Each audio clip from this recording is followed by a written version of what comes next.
Welcome back. So now we have our Arcane Shards ability, and if we activate it, we have a nice looking decal. Now, you might have noticed that that nice looking decal doesn't look so nice when you move it, because we've got these trails and it's kind of disorienting. It doesn't really look that great, does it?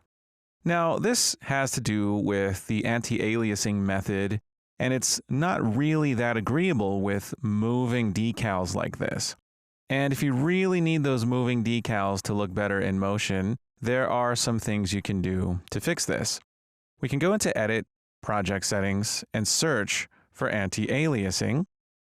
And we see that, at least on my machine, the anti-aliasing method is temporal super resolution. This is by far the most expensive anti-aliasing method. Now, if we go to the next one down, multi-sample anti-aliasing, and we come back into our game project, we'll see that right away you can see a difference in the quality. Now, it doesn't look bad. It's not that it's bad quality by any means. It's just it looks a little different. The edges are a little less smooth, and we have still some really good looking particles, materials. Everything looks great. It's just a different method of anti-aliasing.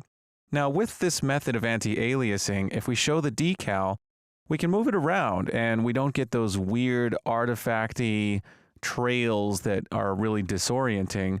It looks actually pretty good as we move it around. Now, if we start running though, it gets blurry. And what that is actually due to motion blur. And motion blur can be disabled. It can be disabled in project settings. It can also be disabled in our post-process volume. If we search for motion blur in project settings, though, we can disable it project-wide. And if we do that and go back and show our decal, and we move, then we don't get that motion blur. And for decals, that looks good. And in general, I do disable motion blur as a general rule. I think things look better without it.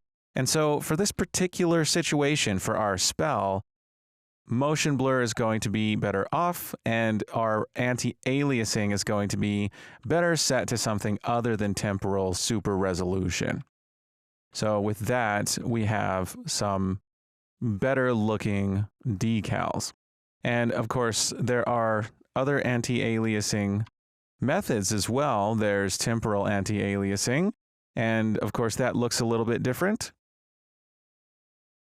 And with our decal, you can see that as we're moving and the decal's moving around, that looks different as well. I feel like this doesn't look as good with the decal. It seems to blur a little bit unless we stop moving it.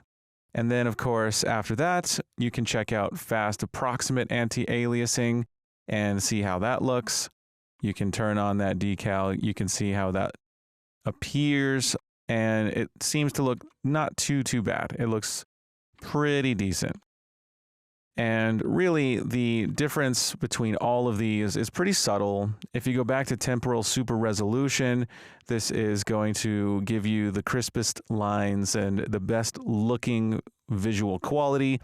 Unfortunately, that comes with the incompatibility with moving decals.